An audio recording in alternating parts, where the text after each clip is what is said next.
अस्सलाम वालेकुम, I am Hafsa Alisa Yakub. Today we study on intellectual disability. आज की वीडियो में हम स्टडी करेंगे कि इंटेलेक्चुअल डिसेबिलिटी क्या होती है और ये किस तरह से होती है।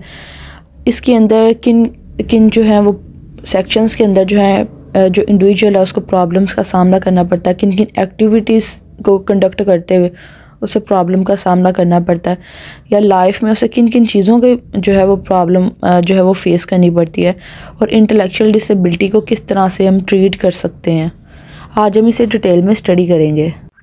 Intellectual disability is a term used when there are limit to a person ability to learn.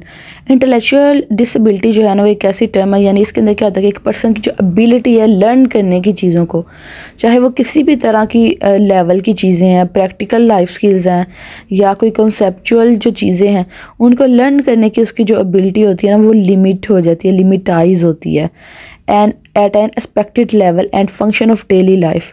और जो डेली लाइफ रूटीन के जो फंक्शंस होते हैं, जो रोज़मर्रा रूटीन के काम होते हैं करने वाले, वो भी उससे नहीं हो पाते। Levels of intellectual disability very greatly in children. हर एक जो बच्चा होता है उसके अंदर इंटेलेक्चुअल डिसेबिलिटी का अलग-अलग लेवल होता है। कोई जो है वो माइल्ड में होता है, कोई मॉडरेट में, कोई स्वेयर में, और कोई प्रोफाउंड लेवल पे होता है। ये जो टेस्ट है ये अप्लाई किए जाते हैं, उसके ज़रिए जो है वो पता चलता है कि बच्चा जो है वो किस लेवल के ऊपर जो है वो इंटेलेक्चुअल डिसेबिलिटी के फाल कर रहा है। इंटेलेक्चुअल डिसेबिलिटी डिसऑर्डर जो है, जिसको इंटेलेक्चुअल डिसेबिलिटी भी कहा जाता है, ये ऐसा डिसऑर्डर है जो कि डेवलपमेंटल पीरियड जो होता है उसके ऑनसेट के ऊपर होता है। यानी कि एक जो बच्चा, यानी कि डेवलपमेंटल पीरियड बेसिकली होता है जो 5 ईयर्स तक की एज होता है, उसके अंदर जो बच्चा है वो प्रॉपरली हर एक जो उसका एरिया होता है उसके अंदर से माइलस्टोन्स जो होते हैं वो डिले कर रहे होते हैं। वो इंटेलेक्चुअली भी और अडाप्टिव जो फंक्शनिंग होती है, डेली लाइफ की जो चीज़ें होती हैं उनके अंदर, प्रैक्टिकल डोमेन के अंदर, सोशल कॉन्सेप्चुअल जो है ना वो बच्चा पीछे होता है, वो प्रॉपरली जो है उनके अंदर वर्क नहीं कर पा रहा था। इसका जो क्राइटेरिया अब हम वो देख लेते हैं। डेफिसिट इन इंटेलेक्चुअल फंक्शनिंग, यानी कि रीजनिंग नहीं होती, क्वेश्चनिंग नहीं होती, प्रॉब्लम सॉल्विंग उसके बच्चे के अंदर नहीं होती। किसी चीज़ को वो प्लान नहीं कर पाता, जैसे कि हम प्लान बनाते हैं कि हम ऐसे करेंगे, हम वहाँ जाएंगे, बच्चे के अंदर ये प्लानिंग की स्किल नहीं होती। अब्स्ट्रैक्ट थिंकिंग नहीं होती, वो इस तरह का सोच नहीं पा रहा होता, जज नहीं कर पा रहा था। एकेडमिक जो उसकी लर्निंग होती है, एकेडमिक लर्निंग, उसके अंदर वो पीछे होता है, यानी कि जो उसकी एज है उससे वो उसके अकॉर्डिंग वो पीछे होता है, या उसे नहीं पढ़ा जा रहा था, लिखा नहीं जा रहा था, वो चीज़ों को याद नहीं कर पा रहा था क्योंकि इतनी मेमोरी नहीं होती। और जो हम एक्सपीरियंस से लर्न करते हैं, यानी अगर हम एक जगह से जा रहे हैं, वहाँ आगे कोई चीज़ पड़ी हुई है तो बच्चा नीचे गिरता है, वो वहाँ से लर्न करता है कि मैंने नेक्स्ट टाइम यहाँ से ध्यान से गुजरना। लेकिन ये बच्चे जो है उन एक्सपीरियंस से लर्न नहीं कर पाते। जो है इसका क्राइटेरिया बी वो हम पढ़ते हैं कि deficit in adaptive functioning that result in failure to meet developmental and social cultural standard for personal independence। यानी ये जो बच्चा है इसके अंदर क्या होता है कि वो डेवलपमेंट जो होती है उसकी कंप्लीट नहीं हो पाती। यानी कि जो 5 साल का बच्चा होता है वो प्रॉपर्ली जो है ना वो इस तरह चल फिर भी रहा होता है, बोल रहा होता है, और वो बातें भी कर रहा होता है, खुद से क्वेश्चन कर रहा होता है, प्लान बना रहा होता है। लेकिन ये बच्चे नहीं जो है डेवलपमेंटली जो है मुकम्मल डेवलप नहीं करते, ये नहीं इस तरह से जो है ना ये प्लानिंग वगैरह कर रहे होते, ये नहीं सोच रहे होते, और स्टडी में भी इस तरह एकेडमिक में भी ये पीछे होते हैं, और ये कोई भी रिस्पॉन्सिबिलिटी नहीं लेने के काबिल होते, और कोई पर्सनल इंडिपेंडेंट नहीं होते। ये अपना कोई भी काम जो है ना वो खुद से नहीं कर पा रहे, तो उन्हें अपने हर एक काम के अंदर जो है किसी और की असिस्टेंस जो है ना वो रिक्वायर्ड होती है। Without ongoing support the adaptive deficit limited functioning in one और मोर एक्टिविटीज़ ऑफ डेली लाइफ। यानी कि डेली लाइफ की जितनी भी एक्टिविटीज़ हैं उन्हें घर में या बाहर जाने के लिए, कोई भी तरह की जो एक्टिविटी है उसके अंदर, या किसी सोसाइटी में पार्टिसिपेट करने के लिए वो कहीं भी खुद से जो है ना वो नहीं कर पाते, और अंदर जो है इनके कम्युनिकेशन गैप भी आता है, यानी स्पीच की भी प्रॉब्लम होती है कि बोल भी नहीं, यानी कि स्पीच डिले भी होता है इसके अंदर। तो अपनी हर एक काम को करने के लिए, किसी भी एक्टिविटी को इन्वायरमेंट के अंदर जो है सर अंजाम देने के लिए उन्हें असिस्टेंस रिक्वायर्ड होती है कि कोई और जो है ना वो उन्हें सपोर्ट करे, उन्हें असिस्ट करे। क्राइटेरिया सी क्या है? Onset of intellectual and adaptive deficit during the developmental period. यानी कि जो डेवलपमेंटल पीरियड होता है, यानी कि जिस तरह हम देखते हैं कि 2 साल का जो इस तरह बच्चा है वो चलना इस तरह चल रहा है प्रॉपर, और 3 साल के बच्चा वो प्रॉपरली जो वो बोलना शुरू होता है, कि 5 साल जो होते हैं बच्चे की लाइफ के फर्स्ट वाले, और बहुत ज़्यादा इंपॉर्टेंट होता है उसके अंदर वो हर एक चीज़ को लर्न करना सीखता है और प्रॉपर जो है ना उसकी डेवलपमेंट होती है। तो इनकी ये जो डेवलपमेंट पीरियड होता है वही इस तरह जो है उसके अंदर ही डेफिसिट आता है इंटेलेक्चुअली और अडाप्टिव जो है ना ये चीज़ों को नहीं लर्न कर पा रहे होते।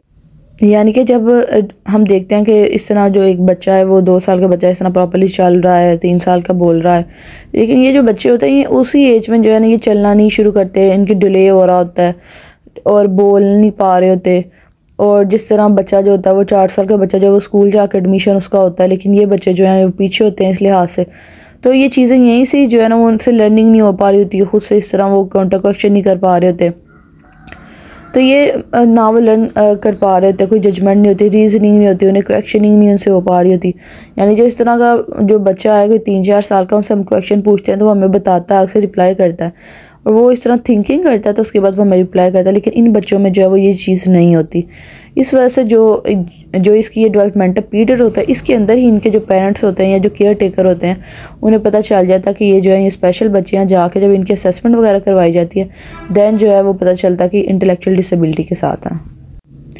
The conceptual academic domain involve competence in memory, यानी मेमोरी के अंदर जो होता है ये पीछे होते हैं, बोल नहीं पा रहे होते, लिखनी राइटिंग नहीं होती, पढ़ नहीं पा रहे होते, मैथ के क्वेश्चन जो होते हैं जो कि रीजनिंग के साथ सॉल्व होते हैं वो इनसे नहीं हो रहे थे, और कोई भी प्रैक्टिकल स्किल्स जो होते हैं या प्रॉब्लम सॉल्विंग इनसे नहीं हो रही होती।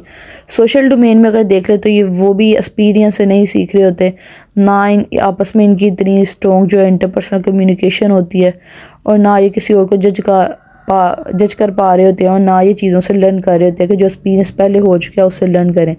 जो आम बच्चे होते हैं जब वो एक चीज़ से लर्न करते हैं कि अगर हम इस तरह शरारत करेंगे या कोई चीज़ नीचे गिराएंगे, कोई चीज़ टूटेगी तो क्या होगा, हमें डांट पड़ेगी, हमें मार पड़ेगी, तो वो उस चीज़ से लर्न करते हैं। जब उन्हें एक दफ़ा मार पड़ती है उन्हें पता था नेक्स्ट टाइम हमने ये नहीं करना।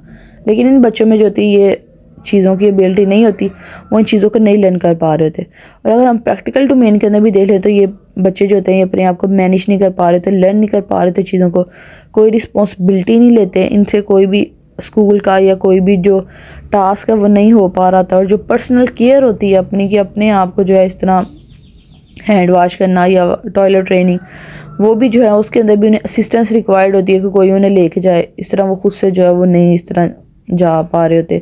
और कोई इस तरह जिस तरह जो 4-5 साल के बच्चे होते हैं अगर उन्हें घर में कोई चीज़ वगैरह पकड़ा दें कि ये आप वहाँ जाकर रख दो, इस तरह कर लो, इन बच्चों से जो है वो नहीं हो पा रही होती। उन्हें हर एक काम के अंदर जो है वो असिस्टेंस जो है वो रिक्वायर्ड होती है।